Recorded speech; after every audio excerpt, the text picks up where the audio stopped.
Hello बच्चों, मैं बीबी सिंह। आज मैं आपको कक्षा 11 के भौतिक विज्ञान में प्रत्यास्थता में आगे के टॉपिक को पढ़ाऊंगा। इससे पहले वाले लेक्चर में आपने प्रत्यास्था, ठीक है, विरूपक बल, यंग प्रत्यास्था गुणांक और भी जितने प्रत्यास्था गुणांक हैं उनके बारे में आपने पढ़ा। प्रतिबल पढ़ा, विकृति पढ़ी, प्रतिबल क्या होता है, विकृति क्या होती है, अपरूपण विकृति पढ़ी, ठीक है। या आपने क्या पढ़ा, विरूपक बल पढ़ा। विरूपक बल क्या होता है? विरूपक बल जब किसी वस्तु पर बल लगाया जाए और उस वस्तु के आकार अथवा स्थिति में परिवर्तन हो जाए तो उस लगाए गए बल को हम क्या कहते हैं? विरूपक बल कहते हैं, ठीक है। तो इस तरीके से इन सब चीज़ों के बारे में आपने पढ़ रखा है। अब हम पढ़ेंगे आज के चैप्टर में, ठीक है। ये एक टॉपिक होता है कि स्टील अधिक प्रत्यास्थ होता है या रबड़ अधिक प्रत्यास्थ होता है। अगर आप ऐसे जनरली तौर पर प्रैक्टिकली सोचें तो रबड़ को आसानी से क्या कर सकते हैं? खींच सकते हैं, जबकि स्टील को हम आसानी से खींच नहीं सकते हैं। आपने ये जानते हैं, ठीक है। लेकिन अब अगर प्रूविंग करें, मैथमेटिकली प्रूव करेंगे तो हम देखेंगे कि जो क्या नाम है, स्टील है वो रबड़ से अधिक प्रत्यास्थ है। इस बात को हम प्रूव करेंगे आज। देखिए, चलिए शुरू करते हैं।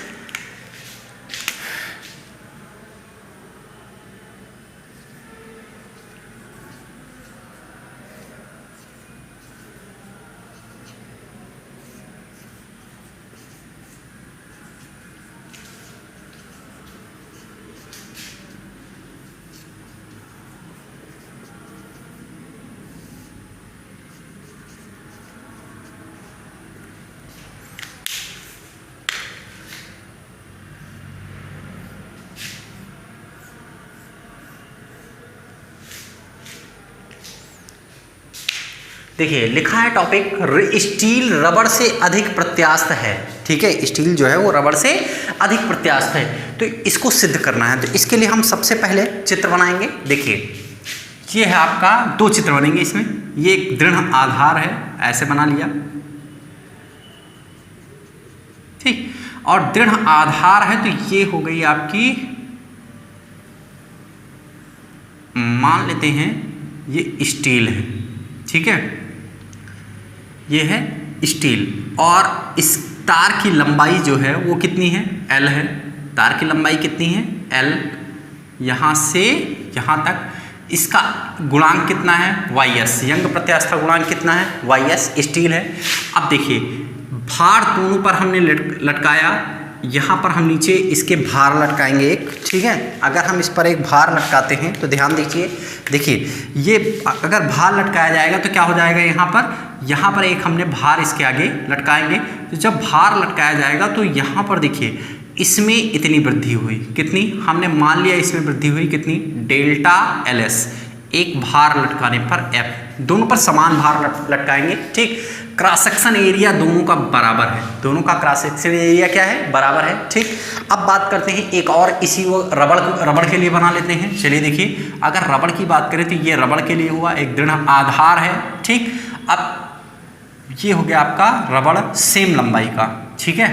रबड़ का तार है ऐसे, इसकी भी लंबाई कितनी है? L ही है यहाँ से यहाँ तक। लेकिन इसका यंग प्रत्यास्था गुणांक कितना है? YR है। कितना है? YR है। अब इस पर समान भार लटकाने पर ये अधिक लंबाई तक नीचे की ओर क्या करता है? फैलता है। देखिए, ये अधिक लंबाई तक नीचे की ओर ऐसे फैलता है, ये देखिए, ठीक। ये हो गया आपका डेल्टा LR। इसमें वृद्धि हो गई कितनी? Delta LR। और ये हो गया आपका F, ठीक है। इसमें फोर्स दोनों में F ही लगाया गया है। अब देखिए, इसका क्रॉस सेक्शन एरिया इसका भी कितना है? A है, ठीक है। अब देखिए, ये आपका चित्र बन गया। अब आपको प्रूव ये करना है, मतलब इस पर भार लटकाया गया तो इतनी लंबाई में वृद्धि हुई, ठीक है। तो देखिए, आपको सिद्ध करना है कि कौन सा, अब देखिए आपको इसमें सबसे पहले आप देखिए डेल्टा LR बड़ा है, डेल्टा LS बड़ा है। भाई वृद्धि किस में हो रही है? डेल्टा LR में वृद्धि हो रही है, ठीक है। तो लिखेंगे यहाँ पर चूंकि ये हो जाएगा कितना आपका? Delta LR is greater than delta LS, ठीक है। भाई इसमें वृद्धि जो होगी वो क्या होगी? कम होगी, ठीक है। समझ में आया? अब इसके बाद देखिए आगे, ये हो गया। अब शुरू करिए यंग प्रत्यास्था गुणांक। यंग प्रत्यास्था गुणांक का फार्मूला आपको नॉर्मल फार्मूला पता है। यंग प्रत्यास्था गुणांक बराबर होता है अनुदैर्ध्य प्रतिबल बटे अनुदैर्ध्य विकृति। तो देखिए फार्मूला लगाएंगे तो क्या लगाएंगे? यहाँ पर हो जाएगा आपका वाई एस बराबर, ठीक है, वाई एस बराबर यंग मतलब अनुदैर्ध्य प्रतिबल, अनुदैर्ध्य प्रतिबल तो एफ बटे क्या होता है ए और बटे अनुदैर्ध्य विकृति मतलब डेल्टा एल बटे कितना एल, ये होता है आपका, ठीक है। अब देखिए स्टील के लिए लगा रहा है ना वाई एस, तो इसका मतलब यहाँ पर डेल्टा एल एस हो जाएगा और एफ और ए इक्वल है दोनों के लिए, ठीक है। तो ये हो गया आपका और एल भी बराबर है आपका, यहाँ पर डेल्टा एल एस हो गया। अब यहाँ पर आप अगर चेंज करेंगे तो फार्मूला क्या बनेगा, Y S is equal to F L by A delta L S हो गया, ठीक।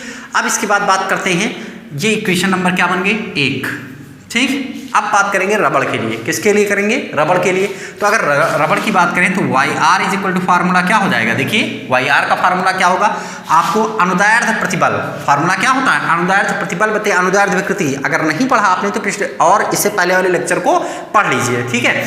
तो अनुदैर्ध्य प्रतिबल की बात करें तो फिर से एफ बाई क्या हो जाएगा ए, क्योंकि एफ भी सेम है दोनों में और ए भी बराबर है, क्रॉस सेक्शन एरिया भी दोनों का बराबर है। भाई इस तार का भी क्रॉस सेक्शन एरिया, इस तार का भी क्रॉस सेक्शन एरिया दोनों का क्या है बराबर है, तो एफ बाई ए हो गया और अपॉन में यहाँ पर क्या हो जाएगा आपकी डेल्टा, ये हो जाएगा एल आर बटे कितना डेल्टा, डेल्टा नहीं, अब यहाँ पर हो जाएगा आपका नॉर्मल कितना एल, क्योंकि तार प्रारंभ में दोनों की लंबाई क्या ली गई बराबर। इसका मतलब Y R is equal to हो जाएगा एफ एल बटे A into delta L R, ठीक। तो इस तरीके से इक्वेशन नंबर क्या बन गया 2। समीकरण नंबर 1 को 2 से भाग देने पर, समीकरण नंबर 1 को 2 से भाग देने पर, ठीक, 1 को 2 से भाग देंगे अगर तो देखिए फार्मूला क्या बनेगा Y S upon Y R, Y S upon Y R is equal to F L बटे ए डेल्टा एल एस,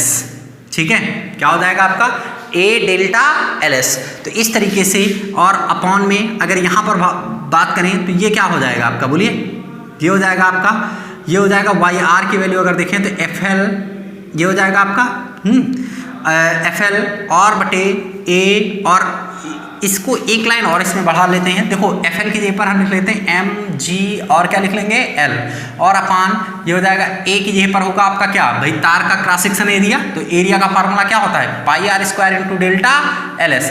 अब इसको इक्वेशन नंबर 1 बनाएंगे और यहाँ पर भी यही काम करेंगे, तो यहाँ पर बढ़ाएंगे तो एफ की जगह पर क्या रखेंगे एम जी, भाई एफ बराबर क्या पढ़ा आपने एम जी, ठीक एम जी एल और बटे ए की जगह पर आपने पाई आर स्क्वायर और इंटू डेल्टा एल आर, ठीक है, क्या पढ़ा आपने डेल्टा एल और आर, ये हो गया आपका, ये इक्वेशन नंबर 2 हो गया, ठीक। अब दोनों को रखिए फिर से, तो यहाँ पर हो जाएगा आपका कितना एम जी हो जाएगा, ये कितना हो जाएगा पाई आर स्क्वायर हो जाएगा, और यहाँ पर क्या हो जाएगा आपका बोलिए, ये भी हो जाएगा आपका एम जी एल और यहाँ पर पाई आर स्क्वायर और डेल्टा एल आर, ठीक। अब देखिए M G L cancel, pi R square, ये ऊपर जाएगा तो ये बचा कितना आपका वाई एस अपॉन कितना है वाई आर है, Y S upon Y R, ये ऊपर जाएगा तो बराबर में डेल्टा एल आर क्या हो जाएगा आपका डेल्टा एल आर बटे डेल्टा एल एस, ठीक है।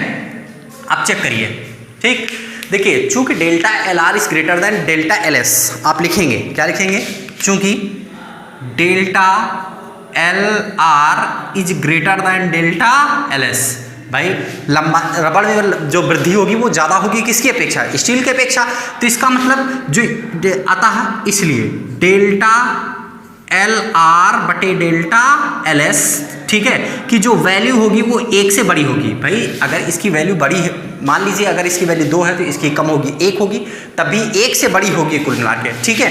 तो अगर इसकी वैल्यू 1 से बड़ी होगी तो इसलिए, ठीक है, हम क्या लिखेंगे अतः, यहाँ पर अतः लिखेंगे, अतः आप लिख सकते हैं क्या वाई एस बटे Y R is greater than 1, ठीक। अगर और आगे बढ़ेंगे तो यहाँ पर लिखेंगे क्या Y S is greater than किससे Y R, Y S is greater than Y R. और अगर यहाँ पर हम ध्यान दें, ठीक, तो क्या लिखेंगे, देखिए अगर ध्यान दें तो लिखेंगे क्या कि अतः, ठीक है भाई, यंग प्रत्यास्था गुणांक स्टील का अधिक है, जिसका यंग प्रत्यास्था गुणांक अधिक होगा, ठीक है, वो अधिक प्रत्यास्थ होगा। अतः देखिए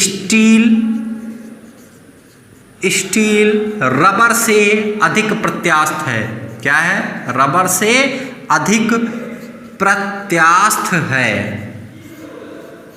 ठीक है, रबड़ स्टील से अधिक प्रत्यास्थ है। इस तरीके से ये बात सिद्ध हो गई। ठीक है, आप अच्छे से देख लीजिए। देखिए यहाँ पर इसमें लंबाई ज़्यादा जरूर है, यहाँ पर लंबाई में वृद्धि क्या है, ज़्यादा है, लंबाई में वृद्धि ज़्यादा, यहाँ कम है, लेकिन फिर भी स्टील जो है रबड़ की अपेक्षा अधिक प्रत्यास्थ है। मैथमेटिकली आपने प्रूव कर दिया। ठीक है, नोट कर लीजिए सभी लोग, फिर आगे पढ़ाते हैं। देखो बच्चों, अब हम पढ़ेंगे आगे प्रतिबल विकृति वक्र। ठीक है, इस वक्र से आपको कुछ पदार्थों के बारे में विशेष जानकारी प्राप्त होगी। ठीक है, जैसे आपको तन्य पदार्थ है, भंगुर पदार्थ है, प्रत्यस्थालक पदार्थ है, इन चीज़ों के बारे में आपको जानकारी होगी। ठीक है, अब देखिए आप यहाँ से हम सबसे पहले प्रतिबल विकृति वक्र की अगर बात करें तो देखिए आपको मालूम है कि जो प्रतिबल होता है, ठीक है, वो विकृति के क्या होता है, अनुक्रमानुपाती होता है। ये पढ़ाया गया है प्रत्यास्थता की सीमा के अंदर। ठीक है, आपको पढ़ाया गया है कि प्रत्यास्थता की सीमा के अंदर, चूंकि प्रत्यास्थता की सीमा के अंदर, सीमा में, ऐसे लिखेंगे, सीमा में आपने पढ़ा है कि जो प्रत्यास्थता की सीमा में जो प्रतिबल होता है वो विकृति की क्या होता है, अनुक्रमानुपाती होता है। विकृति को हम किससे दिखाते हैं, एप्सिलॉन से दिखाते हैं। ठीक है, जो प्रत्यास्थता की सीमा में हमने आपको बताया था, प्रत्यास्थता की सीमा क्या होती है। ठीक है, किसी वस्तु पर लगाया गया वह प्रतिबल, ठीक है, जिसमें इसमें प्रत्यास्थता की गुण क्या हो, किसी वस्तु में प्रत्यास्थता का गुण बना रहे। ठीक है, ये हो गई प्रत्यास्थता की सीमा। अब देखिए तो प्रत्यास्थता F जो है वो डायरेक्टली प्रोपोर्शनल किसके है, एप्सिलॉन के, मतलब जो F है वो विकृति के क्या है, अनुक्रमानुपाती है। तो यहाँ से अगर हम F हटाएंगे, देखिए F हटाएंगे तो ये बचेगा क्या आपका, यहाँ एक हमें कांस्टेंट जोड़ना पड़ेगा, उसको हम कहते हैं यंग प्रत्यास्थता गुणांक Y। ये हम तार के लिए पढ़ रहे हैं, खींचे हुए तार की स्थिति के बारे में पढ़ रहे हैं, तो वहां पर वृद्धि किसमें होगी, लंबाई में होगी। बात समझ में आया। ठीक, तो इस तरीके से F is directly proportional Y into, मतलब F इज इक्वल टू क्या हो जाएगा, Y इंटू E। समझ में आया। अब देखो Y तो कांस्टेंट है आपका, मतलब परिवर्तन किसमें किसमें हो रहा है, प्रतिबल और विकृति, इसलिए इसमें प्रतिबल और विकृति में अनुपात बना है। ठीक, मतलब जैसे जैसे हम प्रतिबल बढ़ाएंगे वैसे वैसे विकृति बढ़ेगी, या विकृति बढ़ेगी तो प्रतिबल भी आपका क्या होगा, बढ़ेगा। ठीक, एक अनुपात के रूप में बढ़ेगा।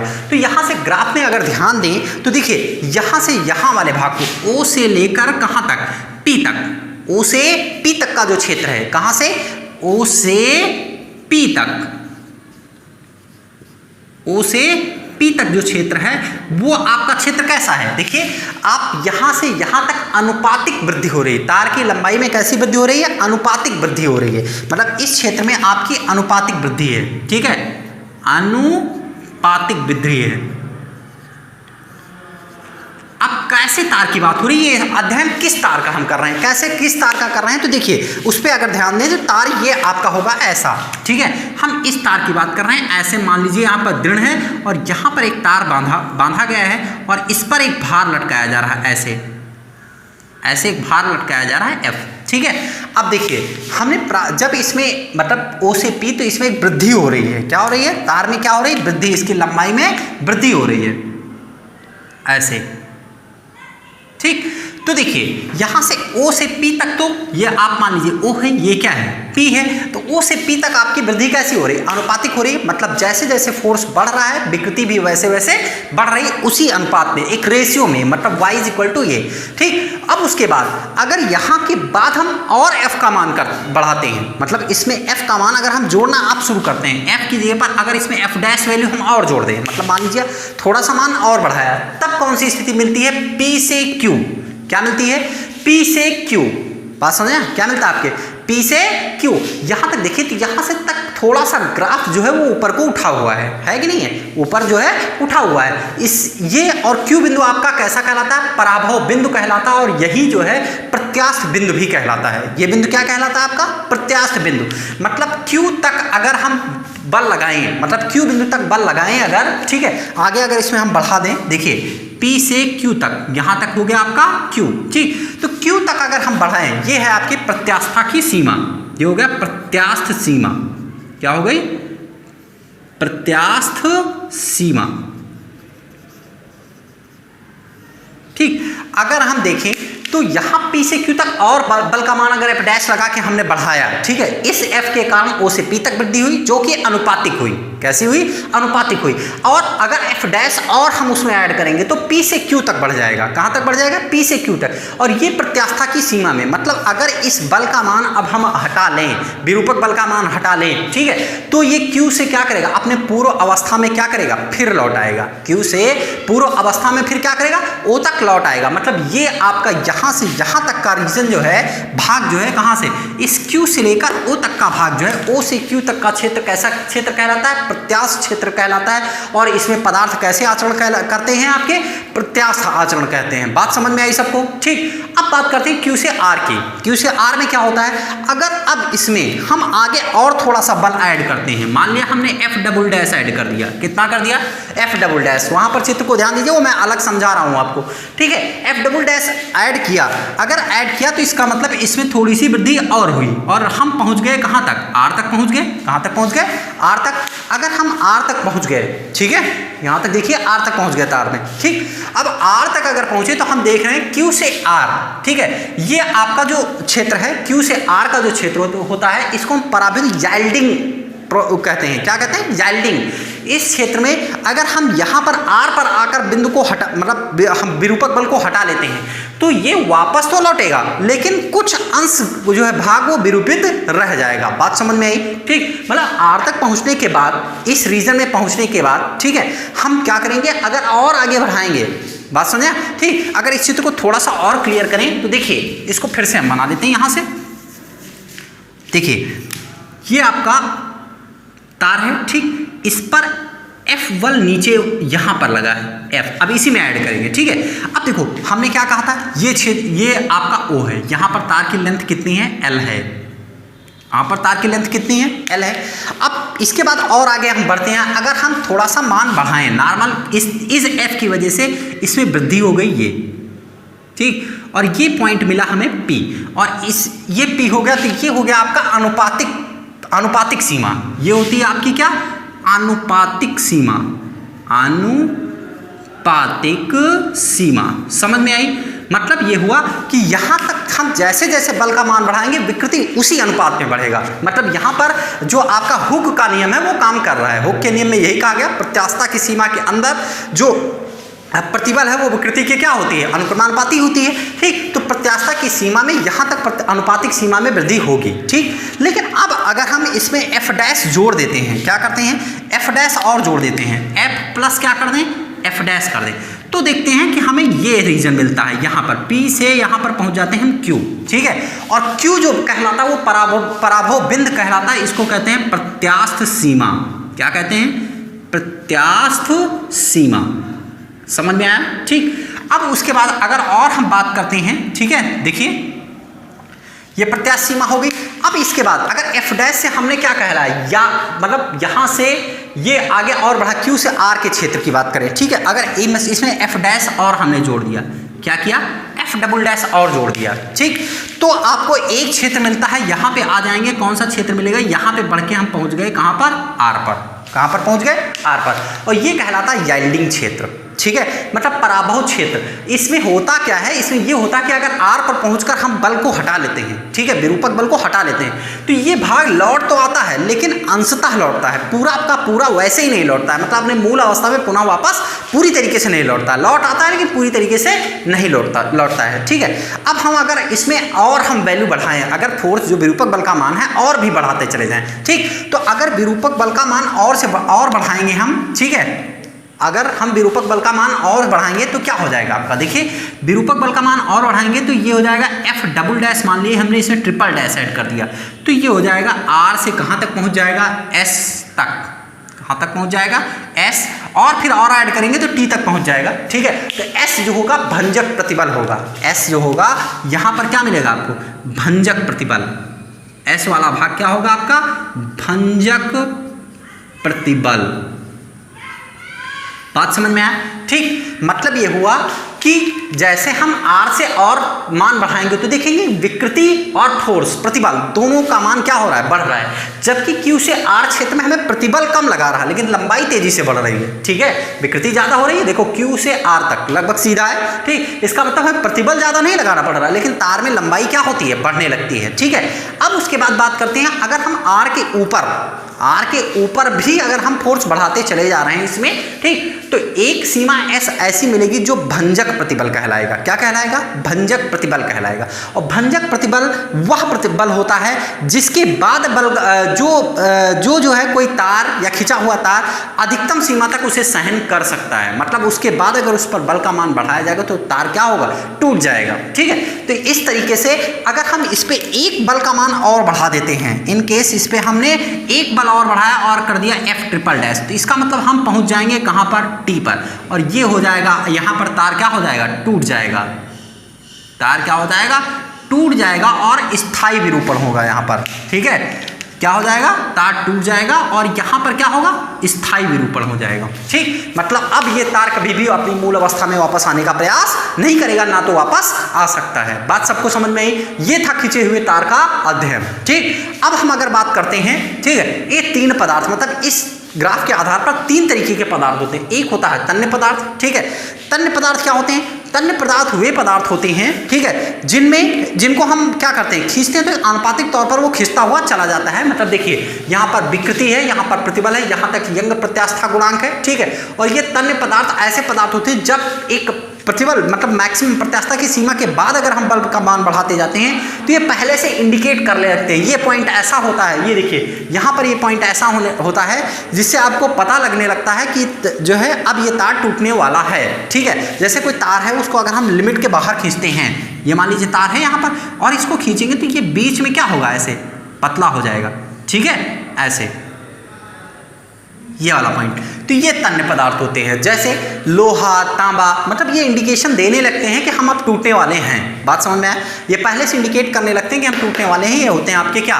तन्य पदार्थ होते हैं। ठीक है, और कुछ पदार्थ ऐसे होते हैं, अब हमने बताया आपको, जैसे तांबा है, चांदी है, सोना है, ये सब है आपके तन्य पदार्थ होते हैं। इनको पीटा जा सकता है तो ये पतले हो जाते हैं। समझ में आया? ठीक, तो इस तरीके की इस तरीके का सिम्टम जो है शो करते हैं टूटने से पहले, पतले होने लगते हैं। ठीक है, तो इस तरीके से इसका ग्राफ इस तरीके होता है कि प्रतिबल और विकृति में अनुपातिक वृद्धि होती है। ठीक है, कुछ दूरी तक, उसके बाद जब टूटना होता है प्रत्यास्था की सीमा के बाद, तो वो इंडिकेशन शो करते हैं। ठीक है, अब दूसरा पदार्थ होता है भंगुर पदार्थ। ठीक, ये इन पर हम बल लगाते रहते हैं और अचानक से क्या होता है? टूट जाता है। मतलब इनका P और Q के बीच की दूरी क्या होती है? बहुत कम होती है। इसके बाद Q और T के बीच Q और T तक पहुंचने का समय नहीं मिलता, उससे पहले ही क्या होता है? टूट जाता है। समझ में आया सबको? ठीक, तो ये हो गए आपके भंगुर पदार्थ। ठीक, जैसे कांच हो गया आपका, कांच आपका कैसा है? भंगुर पदार्थ है। ठीक, अब बात करते हैं प्रत्यस्थालक पदार्थ। ठीक है, इन पदार्थ में देखिए, इसमें जो बल है वो धीरे धीरे बढ़ रहा, विकृति पहले से ही तेज हो रही है। ठीक है, इस तरीके से प्रत्यास्थालक मेन होता है आपका दो, ये तन्य पदार्थ और कौन सा? भंगुर पदार्थ। तन्य पदार्थों के बारे में मैंने बताया आपको। तन्य पदार्थ क्या होते हैं? तन्य पदार्थ वे पदार्थ होते हैं जिनमें आनुपातिक वृद्धि होती है और टूटने से पहले वो सिम्टम को शो करते हैं, सिम्टम दिखाते हैं। ठीक है, अब उसके बाद बात करते हैं भंगुर पदार्थ। भंगुर पदार्थ एक सीमा तक उस पर बल लगाने के बाद जो है वो अचानक से क्या होते हैं? टूट जाते हैं। बात समझ में? तो इस तरीके से आपका आज का टॉपिक खत्म हुआ। ठीक, अब नेक्स्ट डे हम आगे के टॉपिक को पढ़ेंगे।